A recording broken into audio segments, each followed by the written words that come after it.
What is up, guys? So, I am going to talk about a work that would be very controversial to Christians that is just as relevant then as it is now. And what work am I talking about? It is this book right here. The argument, the arguments of the Emperor Julian against the Christians. So, we're going to talk about this today.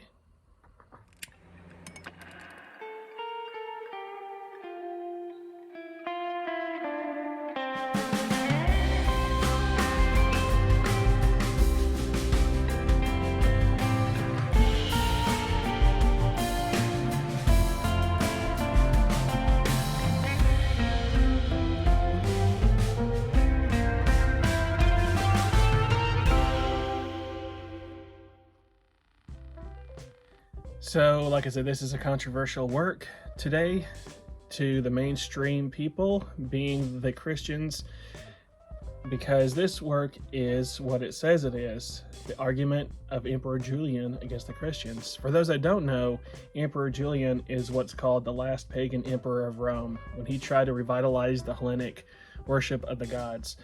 And so this is only 78 pages long, but it is as relevant then, like I said, as it is now.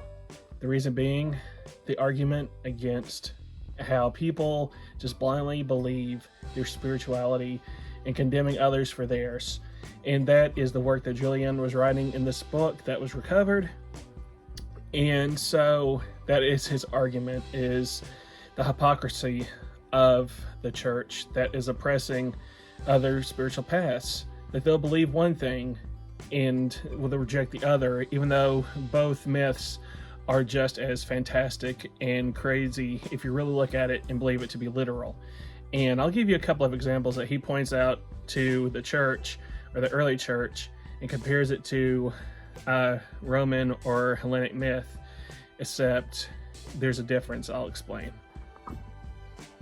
So reading this work, you realize that Julian knew the Bible. He heard the stories. He knew the preachings that were going on because he quotes it very much in his arguments against it. And one thing he points out, what I thought was interesting in this book, is that even he found it contradictory and strange and to why people would believe this. So even going back to the book of Genesis, he says, quote from Julian, he says, "Compare with these things the judicial doctrine that the paradise planted by God, the Adam fashioned by him, and afterwards the woman created for Adam. For God said, it is not good that man should be alone.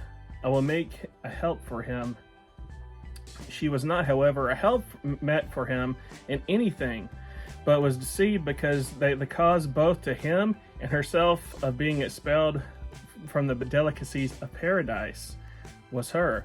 For these things are perfectly fabulous, since how is it reasonable to suppose that God was ignorant that the woman who was made to help Adam would rather be pernicious than beneficial to him?" And he even talks about the absurdity of the serpent and being forbidden from the tree of knowledge. He says, "As to the serpent that discoursed with Eve, what kind of language shall we say it used? And in what do things of this kind differ from the fables devised by the Greeks?" So, a talking snake that you believe to be fact and historical proof, and yet you mock and say that what the Greeks believe is false, is what he's saying. Is it not also excessively absurd that God should forbid men fashioned by himself the knowledge of good and evil? For what can be more foolish than one who is not able to know what is good and what is depraved? For it is evident that such a one will not avoid some things, I mean evils, and that he will not pursue others, such as good. But as the summit of all, God forbade man to taste of wisdom, than which nothing is more honorable to man. For the knowledge of good and evil is proper work of wisdom, and is evident even in the stupid. And just one more example that he uses against the Christians that he thought was ludicrous was the story of how Earth has different languages. That it was the Tower of Babel story. It's funny. He says, Moses indeed assigns a very fabulous case of the dissimilitude in languages. For he says that the sons of men assembling together were willing to build a city and in it a great tower, but that God said it was requisite he should descend and confound their speech, and that no one make these things are devised by me. We may read what follows in the writings of Moses. And they said, Come, let us build a city and a tower, whose top may reach unto heaven, and let us make us a name, lest we be scattered abroad upon the face of the whole earth. So he's quoting what we would call the Bible now. And the Lord came down to the city and the tower, which the children of men had built.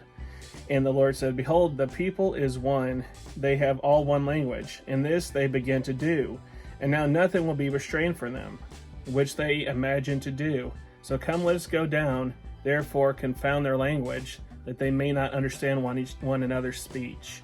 So the Lord scattered them abroad from thence upon the face of the earth, and they left off to build the city and the tower. End quote. So he quoted what would say was the Bible.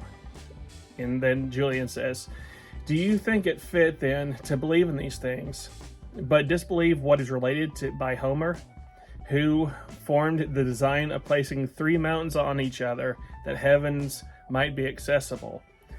And he quotes Homer. He says, Proud of their strength and more than mortal size, the gods they challenge affect the skies.